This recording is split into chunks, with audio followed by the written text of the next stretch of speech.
Olá, tudo bem? Vamos dar início à aula 3, Movimento Unidimensional, parte 1. Dentre os movimentos unidimensionais, existe o movimento retilíneo e uniforme, o MRU, e o movimento retilíneo uniformemente variado, MRUV. Um corpo realiza MRU quando a sua velocidade ela é constante e diferente de zero. Então, durante todo o percurso da trajetória, sua velocidade apresenta sempre o mesmo valor. A função horária que representa o movimento é dada por x igual a x0 mais v vezes t. X é a velocidade final, a posição final, x0 é a posição inicial, v é a velocidade e t é o tempo. Existem dois tipos de movimento retilíneo uniforme. O movimento progressivo é aquele cujo deslocamento do móvel se dá no sentido da orientação da trajetória. Por exemplo, aqui temos a trajetória orientada no sentido da direita e o bonequinho ele está andando no mesmo sentido da trajetória. Então, o seu intervalo de espaço ele aumenta no decorrer do tempo e a sua velocidade ela é positiva. O gráfico que representa esse tipo de movimento é uma reta inclinada em relação ao eixo do tempo, e crescente.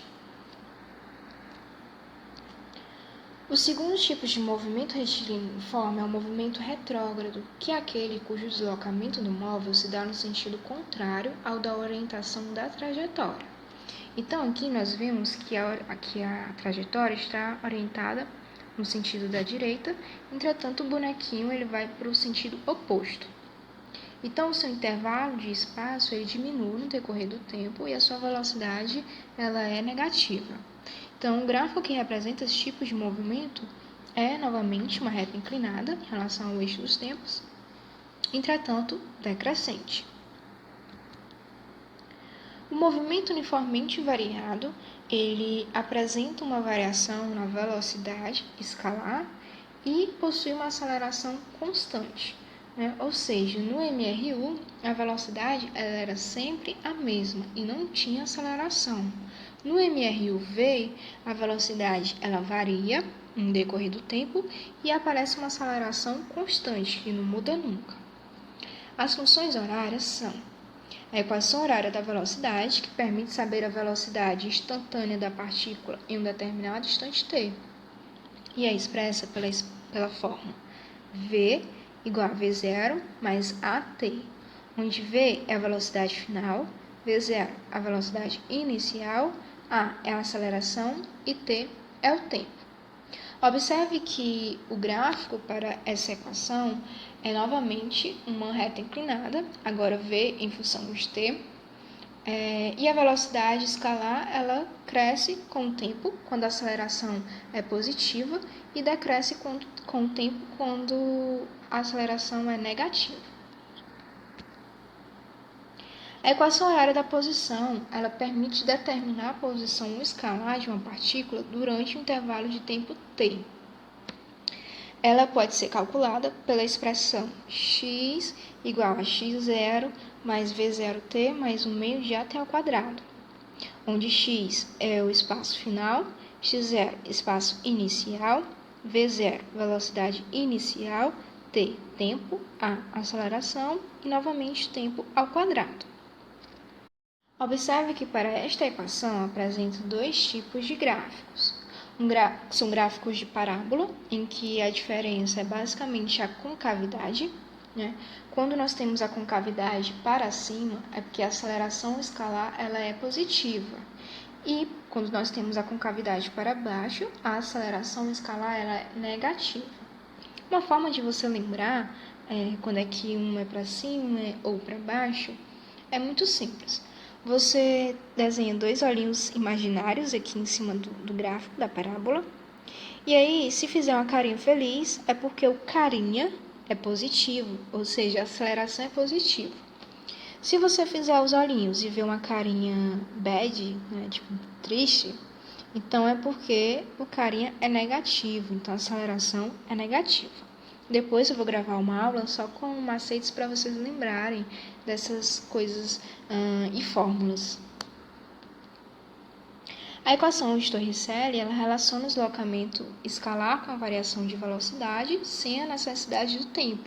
Então, é uma equação que a gente pode utilizar quando a questão não nos dá o valor da variável t. Né? Então, ela pode ser calculada por v ao quadrado igual a v0 ao quadrado mais 2 vezes a vezes ΔX, onde o v ao quadrado é a velocidade final, v0 é a velocidade inicial, o a é a aceleração e ΔX é a variação de espaço.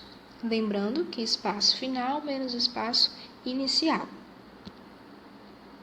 Existem dois tipos de movimento retilíneo variado: o movimento acelerado e retardado. O movimento acelerado, ele basicamente é quando a aceleração atua no mesmo sentido da velocidade. O corpo ele sofre um aumento no valor da velocidade no decorrer do tempo, e por isso nós dizemos que o movimento é acelerado. Uma forma de você lembrar que é o tipo de movimento acelerado é muito simples. Se a aceleração e a velocidade tiverem o mesmo sinal, o movimento é acelerado. Então, nesse exemplo, se a minha aceleração é maior que zero e o meu v é maior que zero, ambos positivos, então o movimento é acelerado. Se acontecer o oposto, onde a aceleração é negativa e a velocidade também é negativa, temos também um movimento acelerado. O movimento retardado é quando o módulo da velocidade diminui no decorrer do tempo, ou seja, quando a aceleração e a velocidade têm sentidos opostos. Então, se você observar que a aceleração e a velocidade têm sinais diferentes, então você já pode classificar como um movimento retardado. Então, se a minha aceleração é maior que zero e o meu v é menor que zero, então o movimento é retardado. Se a minha aceleração ela é menor que zero e o meu v é maior que zero, então o movimento também é retardado. Beleza? Vamos resolver uma questão? Foi do Enem de 2012. Para melhorar a mobilidade urbana na rede metroviária, é necessário minimizar o tempo entre estações.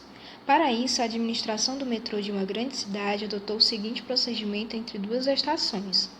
A locomotiva parte do repouso em aceleração constante por um terço do tempo de percurso, mantém a velocidade constante por outro terço e reduz sua velocidade com desaceleração constante no trecho final, até parar.